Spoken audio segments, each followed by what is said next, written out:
Do you need to know how to code as a pen tester?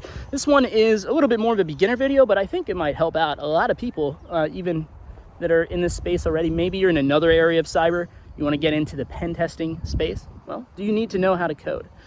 I've covered this a little bit in the past. What I will say is that knowing code can never hurt you. It can only help you, right?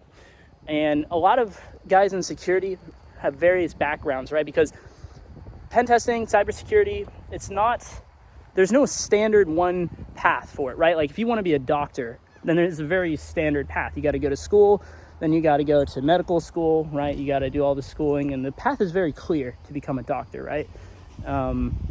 Similarly for other things like engineering and nursing, things like that, there's very clear paths to how you get into that field. Now with security, security is like almost as broad of a term as you can get, right? Basically you're securing things. Well, what are you securing? Pretty much everything, right? You're pretty much securing anything in cybersecurity. You're pretty much securing anything that's in cyberspace. So that's a heck of a lot of stuff, right? So because of that, the various backgrounds can get into this field, and I think that is the true. That's truly a positive, because you can have any background, right? A lot of developers can get into pen testing pretty easily as well, right? Because, let's be honest, if you know how to code, pretty much everything in cyberspace is built with some level of code, unless you're talking about, even if you are talking about like the hardware layer, like the hardware devices, they have some kind of firmware running, right? And that was written by developers. And so, yeah, because of that, if you know how to code, then there's a space for you here in pen testing for sure. Now, even if you're not coming from a developer background, though, it's still useful to know code as a pen tester. Now, how much code do you actually need to know? Well, that's kind of a tricky question, but this is how I will answer that. It pretty much depends, right? It depends on your job, right? As a pen tester, right? If you're doing static code assessment, static code analysis, then you need to know quite a decent bit of code, because static code analysis is where you're looking at the source code. Normally this is done automated through an automated vulnerability scanner that scans the actual source code of the application, and it flags on vulnerabilities. But then you as the pen tester have to be able to look at that code that it flags on and be able to determine, is this a false positive or is this an actual vulnerability? So that's where your knowledge of code comes into play. Now, that's probably one of the most code intensive parts. Also, if you're doing reverse engineering, you got to understand like some assembly and things like that. Some assembly required on that one, right? But I will say that even if you are not doing these things, you're just doing pen testing, kind of like you would on OSCP, that type of pen testing, right? Pretty manual work. Most likely, like if you were pen testing any kind of web application, you most certainly need to know at least a little bit of code, just so you can find those JavaScript vulnerabilities, right? Maybe DOM cross-site scripting, maybe, and just having an understanding of how these web apps are built. Pretty important.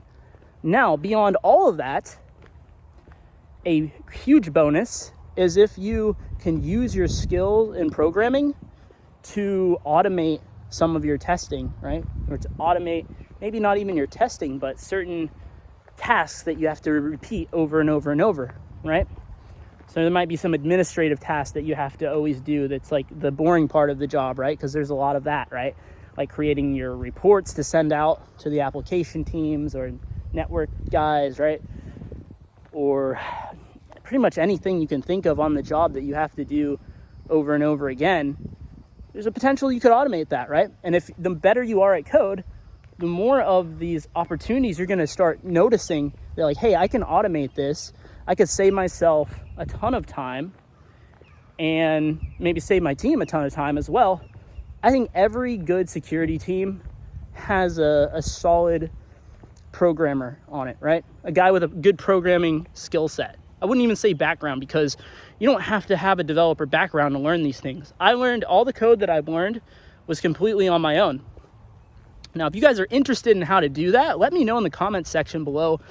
I could actually give you guys some pretty decent advice on how to get started self-studying code, as I did. I could tell you about like how I self-learned how to code, and it might help out you guys that you want to focus on security, because security is your area. It's the area you want to be at. You don't want to become a developer first, but at the same time, you want to learn code so that you can use it more.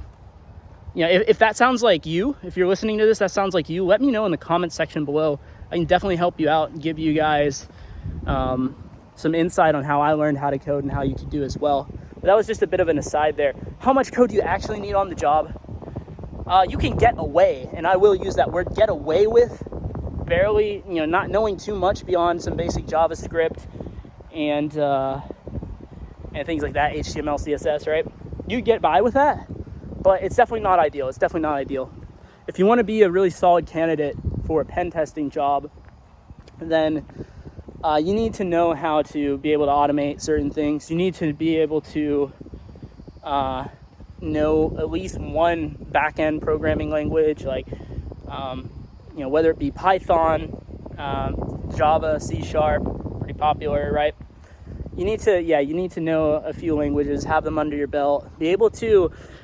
You don't have to be like software developer level when it comes to writing code, but you at least need to be capable of looking at someone else's code and understanding what it does, and being able to look for things in the code as well. So that is like the biggest thing. If you can look at code and understand what it's doing relatively quickly and easily, then you're already where you need to be. But with that said, it would never be a negative to learn more and develop your skills further as a coder. And personally, I think code is super cool. I think automation is super interesting, and I'm always trying to improve my coding skills. So that's just me personally. I love it, and there's so many benefits to it. So yeah, hopefully this video helped you. Let me know if it did down in the comment section below, and also hit the subscribe and like button if you haven't already. I will see you guys over in my Black Hat Python videos. If you want to learn to code a little bit more, you might be interested in the coding your own hacking tools. That's exactly what I'm doing over in those videos. So yeah, just go over there. I'll see you guys right over in those videos. Thanks for watching.